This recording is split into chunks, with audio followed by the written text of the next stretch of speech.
Okay, hi everyone. My name is Shira Hoffer, for those of you who don't know me, and I am Crossroads Class of 2016. And I'm a Jewish student who is really passionate about Judaism and about learning about connecting Judaism to other aspects of my life. And so I was really excited to have the opportunity from Mr. Glazer to teach this class to you today. So it's kind of be like an informal video. This is my room. I actually don't live with my parents. I live with family friends. I go to Jewish school, and it's like my host room. And it's been a busy day, so hopefully this can be pretty relaxed, but I think you'll learn a lot, so I'm excited about it. So just like a disclaimer before we start, I am by no means like an expert on any of this. This is based on my research, my learning, and my understanding. And if you come up with a place in which I'm wrong, awesome, good for you. Please let me know, because I'd love to know and to deepen my understanding. But just don't take my word as Bible, which you'll see is actually kind of an ironic statement for me to use now. But yeah, so I'm excited. So we're going to start with some spocab words. Spocab is a word I've not thought about since 7th grade, so that's pretty funny. The first one is Judaism. So Judaism is the first monotheistic religion, meaning we believe in one God. The Torah is otherwise known as the 5 books of Moses. It tells the history of the Jewish people, and it's the first 5 books of the Bible, so you might hear it called the Old Testament as well. Kabbalah is a mystical branch of Judaism, and we'll talk more about that actually a bit later. But Isaac Luria is considered the father of Kabbalah, and I will probably be referring to him as the Ari, because that's how he's known. The word cosmogony, that means creation of the world, like theories of creation of the world would be cosmogony theories. The word Tzimtzum is a Hebrew word. It literally means contraction, and it's the Ari's cosmogony theory. The Zohar is the main text, the basis of Kabbalah, where all the writing comes from, all the teachings come from, all of this. The Eitz Chaim is the book that's of the Ari's teaching based off of his understanding of the Zohar. And the term Ein Sof, it means no end. It's a name for God before the world was created, according to the Ari's cosmogony theory of Tzimtzum, but it also alludes to God's everlasting power. We believe that God is limitless. So let's start. We're going to start with a basic intro to Judaism. Judaism is the basis for Christianity and Islam. Christianity continued after Judaism with the New Testament and the coming of Jesus. The split was really Jews don't believe that Jesus is the Messiah. They believe that he was a man and he existed and he was a teacher, but he's not the Messiah. And Christians believe that he's actually the Messiah, and that's where Christianity branched off. And then Islam is actually built off of all of this, and you can't be a true Muslim if you don't accept the word of the prophets of Judaism and of Christianity as equally as you do of that of Islam. So what are some of the main beliefs of Judaism? One God, that's the big one. We believe that there's no son of God, there's no God's parents, there's no sun god, moon god, whatever. There's just one God named God, or other names in Hebrew, but God. The Torah is the history of the Jewish people. It tells our history from the creation of the world through whenever it stops. It's a whole epic story, kind of like Homer's Odyssey, but of the Jewish people. And traditional Jews accept it as the word of God, that God gave the Torah to Moses on Mount Sinai. And that's the word from God, that it's really holy writing because God actually wrote it. All people are created in the image of God. What does that mean? That means that everybody is equal. That's one interpretation of it, because all of us are, if we're all in the image of God, right, then there's no I'm better, you're better, we're all in the image of God. Free will. So a lot of people think, if you believe in God, that in God controls your emotions, you don't have free will. Not true. In Judaism, we believe that there is free will, that God created the world, but that also gave us free will to make our own decisions, and different Jews believe very different things, and we'll talk about that in a minute. And finally, we believe that the Messiah has not come yet. So I mentioned that already, that Christians believe that Jesus is the Messiah. We don't believe that the Messiah has come yet, but that we need to it's a concept of tikkun olam. It means repairing the world, and that we need to, as people, work on repairing the world to bring about what's called the olam haba, the world to come. It's not heaven. It's kind of like this Messianic age. The Messiah will come. We'll all be in paradise, kind of like the Garden of Eden. If you know the story of Genesis, where Adam and Eve in the Garden of Eden, it's kind of this futuristic time, and some Jews literally believe they will come and a real Messiah will come. Some people take it personally. I don't know if I believe that an actual Messiah will come, but I for sure think that it's important to keep working to make the world a better place. So that brings us to what are the main texts of Judaism? Well, the Torah, obviously, that's the history of the Jewish people, like we mentioned, and also the Talmud, which is made up of commentaries about Torah. It was written by rabbis in, I don't know, like a long time ago. I don't have the date off the top of my head, I'm sorry.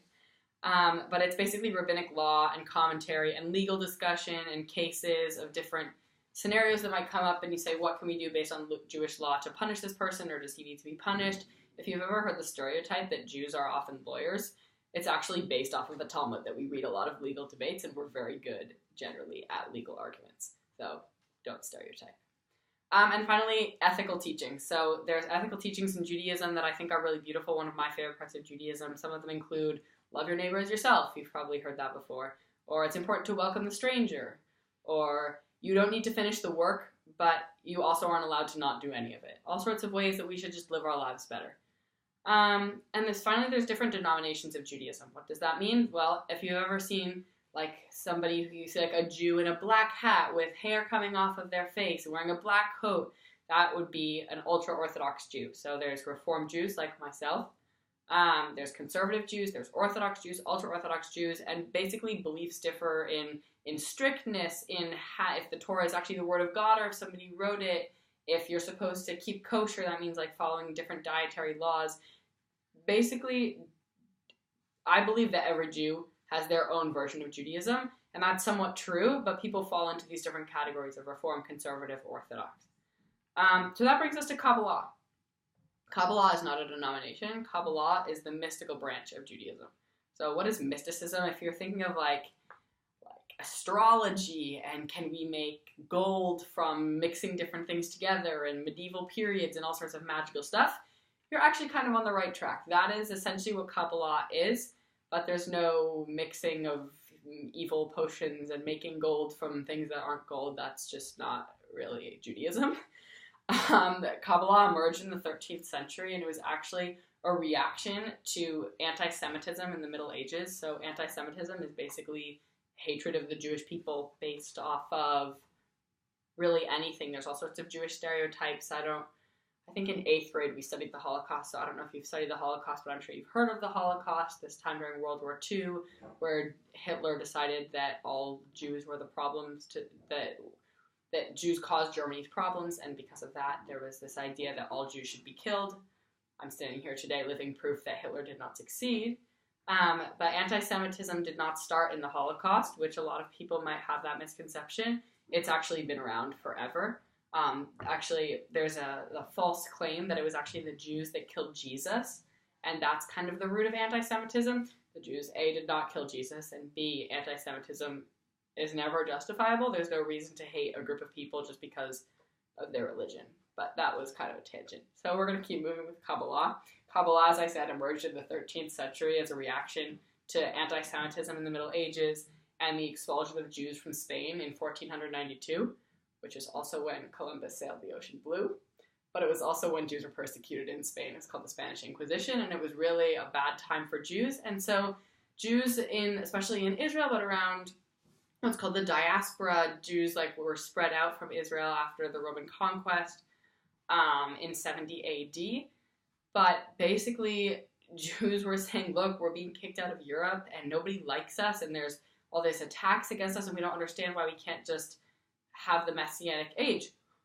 Oh, light bulb, the Messianic age. And so Kabbalah was kind of this yearning toward bringing the Messiah, and people would start looking at different mystical aspects of Torah. They would look at different letters and try to find combinations that they thought meant something, or just find less traditional, rabbinically written in the Talmud explanations for things, and try to bring about the Messianic age. And nobody, since the Messianic age has not yet come, they didn't succeed in that sense, but it brought them inner peace, and it's given us many different new ways to understand Torah, and so in that sense, it was for sure a success.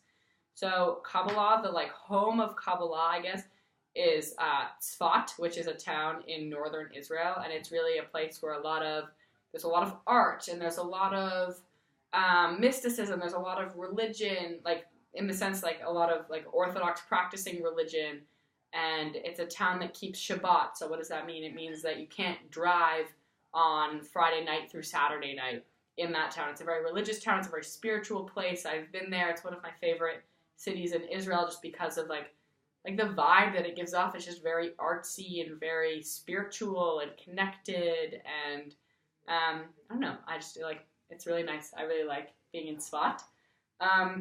And I can understand why a movement like Kabbalah, which tries to bring people closer to God, would emerge in such a beautiful place such as Tzfat. So the Zohar, as you mentioned, the main book of Kabbalah, and the Eitz Chaim, the book written by the Ari, Isaac Luria, both like came, there's the thing about Judaism, there's this saying, 2 Jews, 3 opinions. What does that mean? It means if there's 2 Jews in the room, they probably have 3 opinions on something, which obviously isn't true in the sense that, like, that doesn't make sense. Like, each person has their own opinion, but it's alluding to the fact that, like, Jews really, there's no, like, consensus. I don't believe that there's such a thing as Judaism says. I don't think you can say Judaism says this, because the Talmud is full of, well, this person says this, but this person says that on the same thing, and there's really, like, finding a consensus in Judaism, I guess, is really rare. And so, that's why you can't really say Judaism says, and that's why Kabbalah isn't a denomination. That's one of the reasons Kabbalah is not a denomination, because it's simply another way of understanding our history.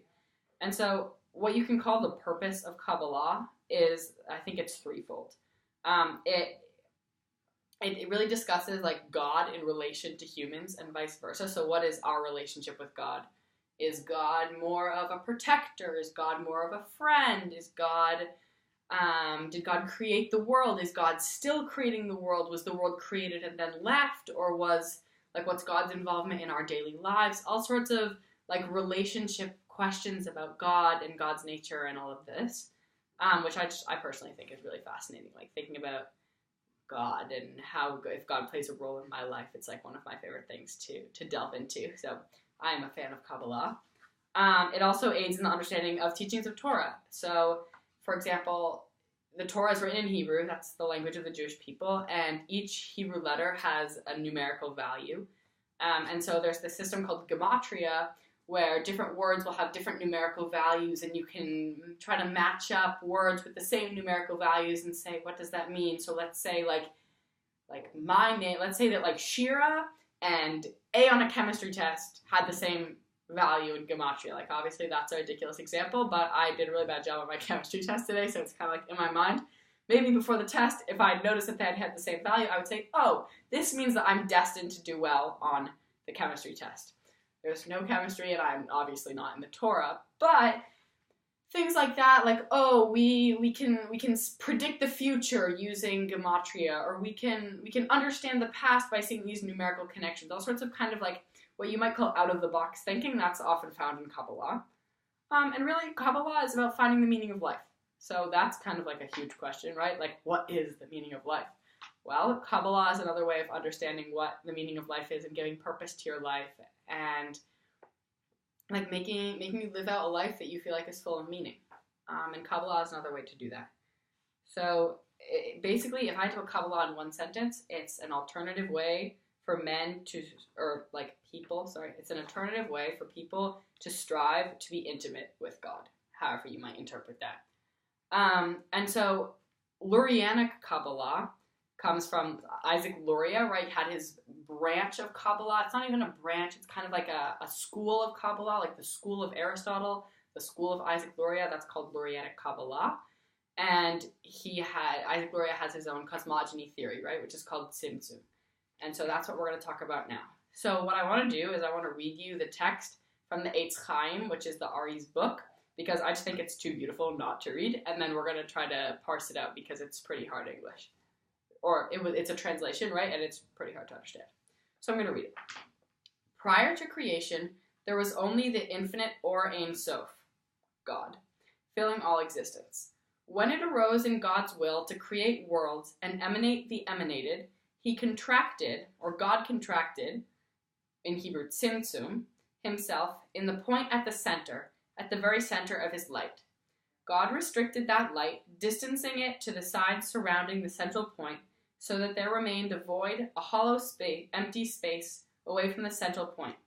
After this Tzimtzum, he drew down from the Or Ein Sof, or from his light, a single straight line of light, surrounding the world from above to below. And it chained down, descending into that void. In the space of the void he emanated, created, formed, and made all of the worlds. Wow, That was really beautiful. That was also a lot. So we're going to break it down, and it's really okay if you don't get it. I'm going to try to explain it, but again, I'm no expert. It took me a long time to get like these bullet points now, and I probably have something wrong. So there's actually a teaching. This is pretty funny. In Judaism, you're not supposed to start studying Kabbalah. Well, unless you're a man, I'm pretty sure, and I'm a woman.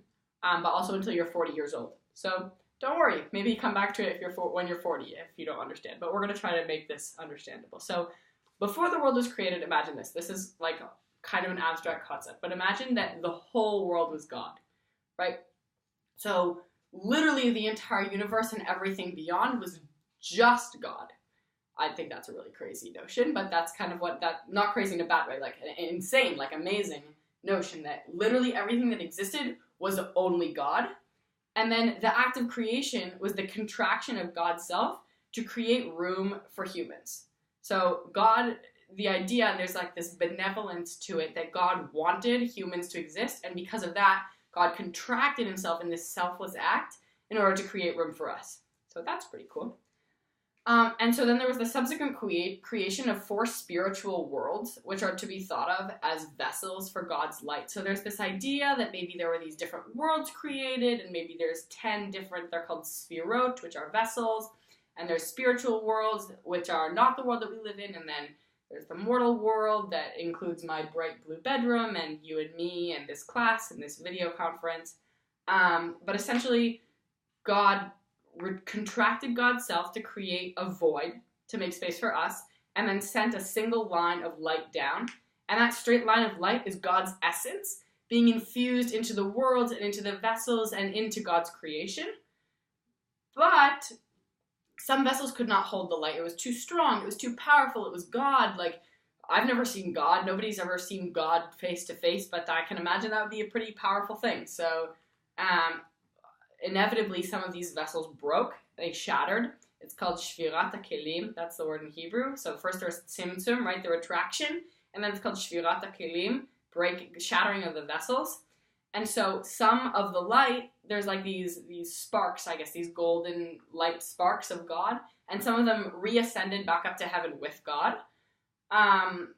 There's a concept in Judaism that God is everywhere, but there's also a concept of heaven and on earth, and so it's kind of complicated. But essentially, some of these lights, these sparks stayed up with God, and some of them stayed in our physical world.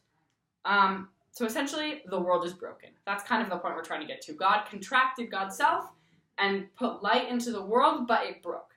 And we can talk about the world being broken in this spiritual sense, or we can talk about how, at least right now when I'm talking, the death toll is 26 at that church in Texas that there was just a mass shooting at. So there's many ways that we can interpret the world as being broken. I think we actually talk about that in 2017 a lot with maybe gun violence issues or terrorism and all of this stuff. So I think it's really interesting actually that this ancient teachings from the 16th century, that's when Isaac Luria was around, but from even before that, this concept of the world being broken is very applicable today. So I think that this next thing is going to be a really powerful point for me to make, which is God is in hidden form in the world, and everything is perceived as chaos.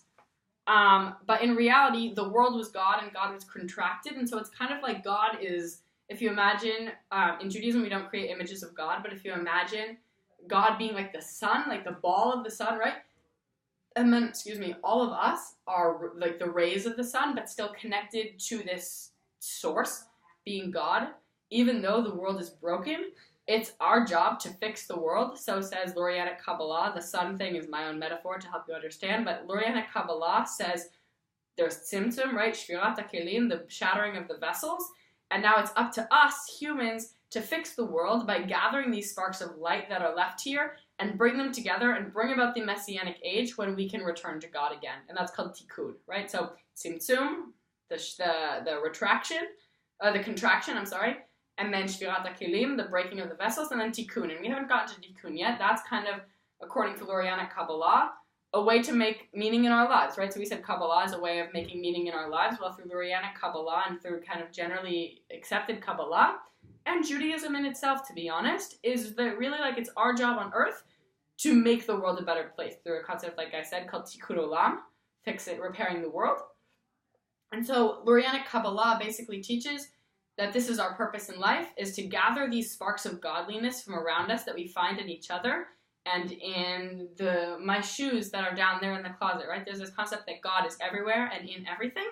And so because of that, it's our job to find those sparks and bring them back together and return to this state of being one with God.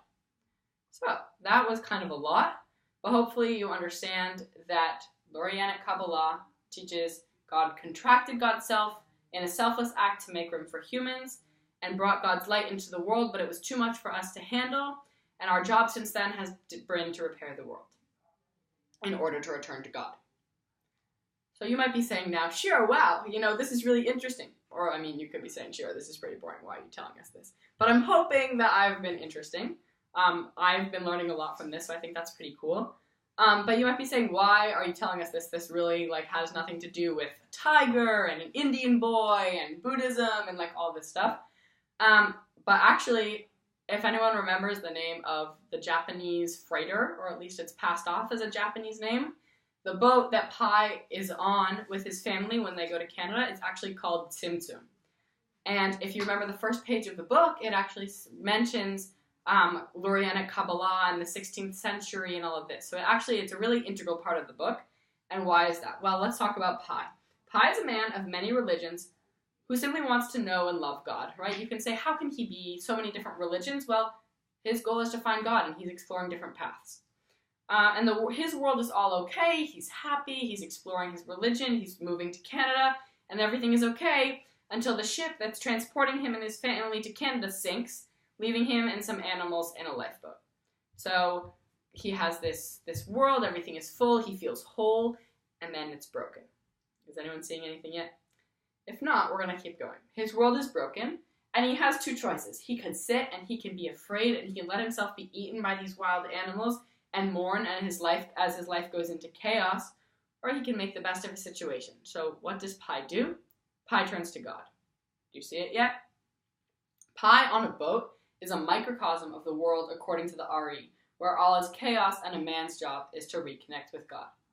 So just like our job as humans, according to the RE, is to return to God after the world has been split into chaos, so too is it Pi's job, literally after his boat sinks and his life is in danger, for him to find a way to survive. And the way that he does that is he returns to God and he finds solutions and eventually he survives. So let's make a recap.